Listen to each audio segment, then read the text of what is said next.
You know I live and eat NBA. Here's the deal. I've thought about LaMarcus Aldridge. I've thought about him being added to Tim Duncan. Skip Bayless. This is a big no. There's Skip a big Bayless fight coming, yep. I still can't go with him. I knew it. I got to go with Kevin Durant, Russell Westbrook, and the Oklahoma City Thunder meeting LeBron and the crew in the finals. Okay. To say the Thunder struggled down the stretch last night against the Raptors would be an understatement. The Thunder led the Raptors by 6 points late in the fourth, but then only scored 1 point in the final 2 minutes, and Toronto gets the comeback win. The Thunder now have 2 losses and face the Bulls tonight. Stephen A., you picked them to win the West, but are you a little concerned now by what you're seeing from OKC? Absolutely not. It's going to be their 4th game in 5 nights. It's relatively young in the season. They've won the first 2 games. First 3 games of this season. They lost the last 2 to Houston and Toronto. Houston was in the Western Conference Finals last year. They got a superstar in James Harden that dropped 37. They were on the road. Things happen. Against Toronto, this is the only undefeated team in the Eastern Conference. They're incredibly gifted. We all know Dwayne Casey could coach. They've got length and athleticism and versatility on their squad. The Oklahoma City Thunder have to do a better job of continuing to move the basketball, cut down on their turnovers. They've got to rebound the basketball, and more importantly, Kevin Durant and Russell Westbrook averaging 29 and 28 respectively, shooting identical from the field at 49.5%, which is an improvement for Russell Westbrook percentage-wise, even though Kevin Durant is shooting a bit better from three-point range. The reality is that they're combining for 40 points, 41 shots a night, 40 shots a night, actually. So when you look at it from that perspective, and then you think about the Serge Ibakas, the Enes Kanters of the world, both averaging over 11 points, but certainly not nearly as active shooting the basketball or what have you. It's not to say that the formula per se should change, Skip, because we all know that Kevin Durant and Russell Westbrook is going to carry the brunt of the offensive load. The flip side, however, is that you have to be careful to make sure that others get involved so they don't fall asleep on you during the game, whether it be offense in terms of being active, moving their feet, setting picks and screens, etc., or whether it be active on defense. Even though Serge Ibaka is averaging more than 3 blocks a game, you still need these guys to be actively involved and to get them involved. So what I would say to a Kevin Durant or Russell Westbrook, turn it up a notch in the 4th quarter as it pertains to your willingness to shoot the basketball and be in attack mode. But prior to that, do a better job slightly of getting other guys involved just so you can rely on them to be active when it counts most, which is the 4th quarter. Because sometimes when you've got 2 prolific offensive individuals and you're shooting all the time throughout the game, guys will let you down in terms of their activity as the game wanes because they're not anticipating that they're going to touch the ball. So it's almost like that theory, Skip, feed the beast, get them involved, make the other guys happy initially, knowing that when money time arrives, you are the 2 that will deliver the goods. It'll take a little bit of time. They got a new coach in Billy Donovan, but they got exceptional assistants in Monty Williams, who should still be a head coach, by the way, and a guy like Maurice Cheeks, who should also still be a head coach. So having Billy Donovan surrounded by those 2 guys, I think will help, and I think Durant and Russell Westbrook will feel themselves out and feel the rest of the team out, but I don't think there's much to worry about this early. I do. I know it's early, but I've been watching a lot of Thunder basketball. Already, I'm seeing that troubled dynamic between 2 superstars with 1 basketball to share. I watched the game. I'm going back 4 games to the one at Orlando. They should not have won the game, but they got very lucky because Russell Westbrook banked in a straight-on 3 at the regulation buzzer to send it into overtime, and they won in 2 overtimes. At Houston, Kevin Durant was 1 out of 5, 1 for 5 in the 4th quarter. Russell Westbrook played pretty well, but obviously it looked to me like Durant was still a little out of sync. Is it my turn or your turn? Can I shoot? Is it okay for me to go ahead and shoot this or not? Then last night, that was a home disaster. I know it's way early. We can't overreact just yet. But Russell Westbrook, who can be everything that you say that he can be, he well could win the MVP this year. That was not an MVP performance last night. He went 1 for 8. in the fourth quarter of a game in Oklahoma City that they should have put away easily. And meanwhile, Kevin Durant went 1 for 2 in the fourth quarter. So Russell took 8 shots, Kevin took 2. What's wrong with that picture? It's blurred, it's wrong, it's out of sync, out of whack. It just cannot be. And I get you. Toronto's an early season surprise. I'm impressed. They lead the NBA in fourth quarter point differential. So way to go. They roared back last night. And if you want to say stole that game, to my eye, it looked like they just won the game. It looked like they were the better team in the fourth quarter because of Westbrook, Durant, your turn, my turn, or my turn, your turn. Which way is it?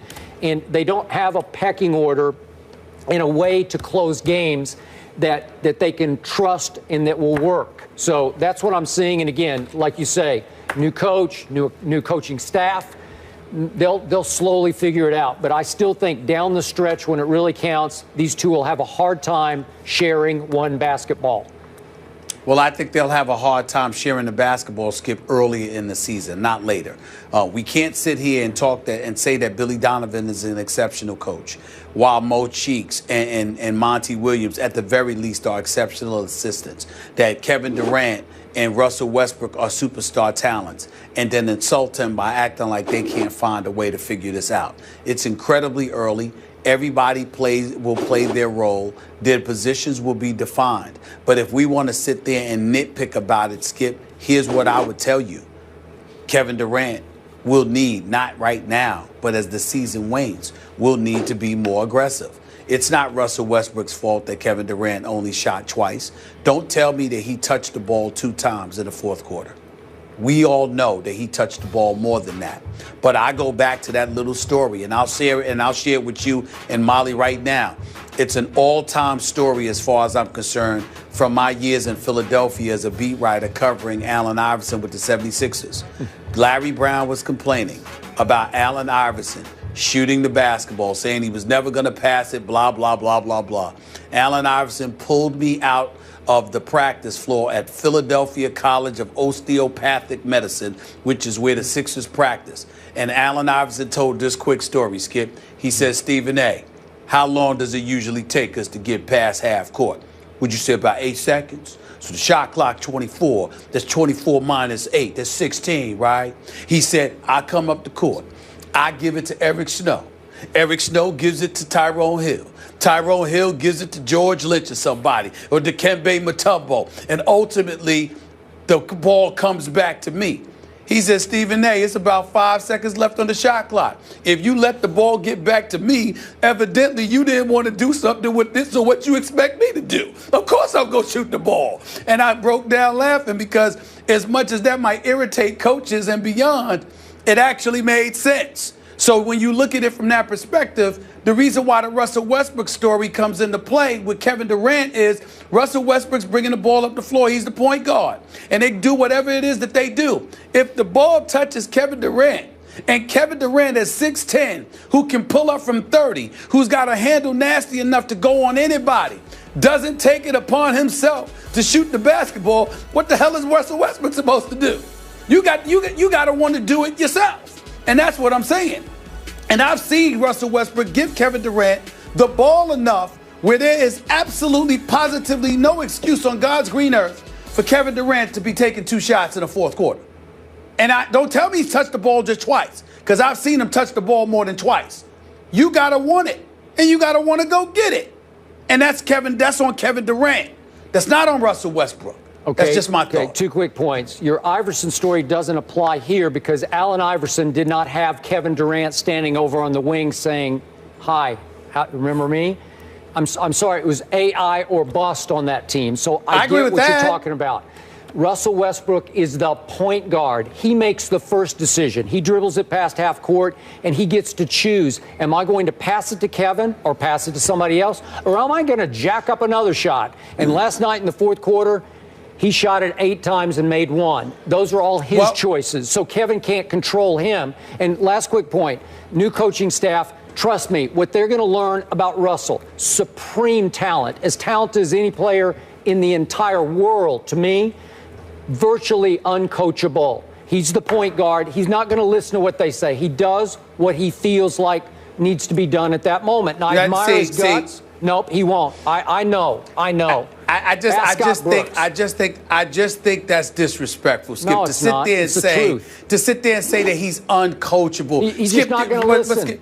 He just does Skip, you're accusing him of not listening, ignoring coaches, and just doing what he wants to do. Well, that's check not it out. That's well, I have checked it out. Thank you very much. Well, I don't think you've checked with the right folks then. That is the well, all right. Forgive me. I will lean on my basketball expertise. I'm sorry. I'll lean on mine in this situation. Well, you go ahead and you do that, Yeah. Skip. But I'm telling you right now, when you look at Russell Westbrook, you treat this guy like he just comes down the court and just jacks up shots. Boy, he and does. He doesn't pass A it to lot. everybody. Skip, More than you think. And there's a lot of times that he doesn't. Now, I'm in no position to argue about last night's game because I didn't see the fourth quarter of last night's game. So whatever you say, I have no choice but to defer until I go home and watch what I taped. But the reality is that I don't see a Russell Westbrook that just comes down. I see him making mistakes. I see him being a bit too aggressive at times. I've seen moments where he's done that, but I don't see a Russell Westbrook that continuously comes down the court,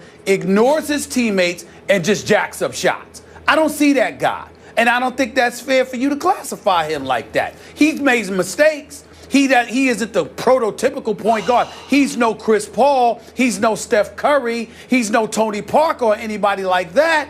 But Russell Westbrook, supremely confident and an offensive juggernaut in his own right. I have seen him come down the court and give the ball to other people, in particular Kevin Durant, and Kevin Durant gives it up to other people who don't deserve the ball from time to time. You got to know your personnel. And when crunch times arrives, there's certain people that don't need to be touching the ball. There's certain people that do need to be touching the ball. And if I'm Russell Westbrook and I give the ball to Kevin Durant and Kevin Durant defers to somebody else or gives it back to me, then I'm going to do what I got to do.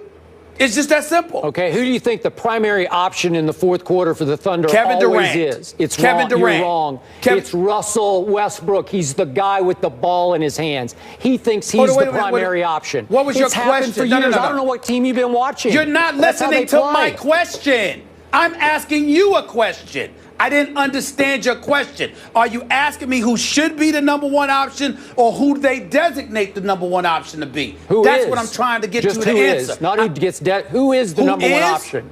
Well, he's the point guard and he's Yeah. going to be the number one option. But the point that I'm trying to make to you, it's supposed to be Durant. If this were LeBron or somebody else, you'd be saying, go get the ball. How you going to sit up there? You trying to tell me it's Russell Westbrook's fault that Kevin Durant took 2 shots in the fourth quarter? Yes, I am. That's Russell Westbrook's fault? I am. That's asinine. He took 8. That's asinine. He took 8. That's asinine. So you think Russell's I'm dribbling not talking about saying, his 8. You don't want the ball? I think I better shoot it then. Wrong. Well, you have the box. Do you have the box score in front of you? How many shots did Oklahoma City take in the fourth quarter? I just got the fourth quarter. I'm saying I don't have it in front of me. I'm asking, how many shots did they take in the fourth quarter? Oh, I don't know. City. I just got their 2 lines. I just wrote down their 2 lines. Chances are it's not 10. Chances are it's not 10. Somewhere along the way, when you're the guy who's the superstar, when you're universally recognized as arguably the second best talent on the planet, when you are a former scoring champion multiple times, when you average 27 in your sleep, when you're averaging 29 for the season, when you are 6'10", who can pull up from 30, and somehow, some way, you find a way to take just 2 shots in the fourth quarter, that's Russell Westbrook's fault? Yeah, because he's the guy pulling the trigger. He gets to choose. What happened at Houston? Late game, close game. James Harden game, ultimately. Russell Westbrook took 8 shots in the fourth quarter, but he made 5 of them.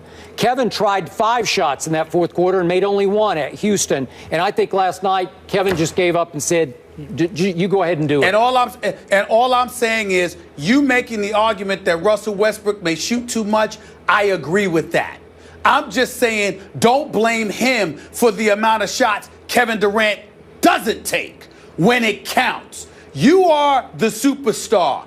It doesn't matter what Russell Westbrook is. We all know what Kevin Durant is. The fourth quarter arrives. It's a tight game. It's money time. Kevin Durant is supposed to want the basketball. Want it. You have watched too much basketball over the years. You know the difference between cats who want it and who don't. Now, Kevin Durant ain't scared. Please don't get me wrong. I'm in no way implying that he's scared to take the last shot, that he wants to defer it. No, I'm not saying that. I am saying there is a level of aggression that somebody with his skill, who is universally recognized as the second best player on the planet, who's one of the greatest scoring machines, who will go down as arguably the greatest scorer in the history of this game when all is said and done, or at least one of them. The fourth quarter arrives.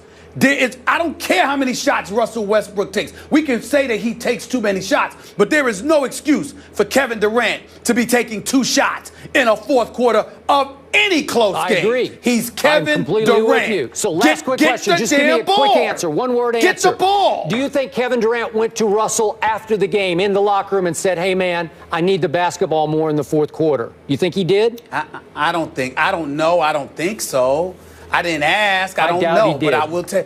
But I would tell you this: you doubt he did. I doubt he did, because that doesn't appear to be his MO, which once again brings us back to the MO of Kevin Durant. Yep. It is one thing. I'll go as far as to say this, since we're on the subject. Could that possibly be why he's not a champion yet? Maybe. Because let me tell you something. Let me tell you something right now. Kevin Durant averaged 30 on better than 50% shooting during the NBA Finals to Miami. There were times when we thought that was the quietest 30 we had seen. Good point. But when Russell Westbrook dropped 44 on them, it was loud, wasn't it? Because you saw an assassin coming in. Even though they lost that game, you saw an assassin trying to come at you. All I'm saying is Kevin Durant is one of the top 2-3 players on the planet Earth. There is no excuse for a close game to be going on and Kevin Durant shoots twice. You pointing the finger at Russell Westbrook. That is not Russell Westbrook's fault. You got to go and get the damn ball. He's got the skills to do it. Go get it. All right, we got to get to break. All eyes will be on KD and Westbrook tonight in the United Center. Both teams will be looking to bounce back, entering this one 3-2. They'll win that one. Saturday, 2 of the best coaches and teams in college football face off in Tuscaloosa. Will Saban's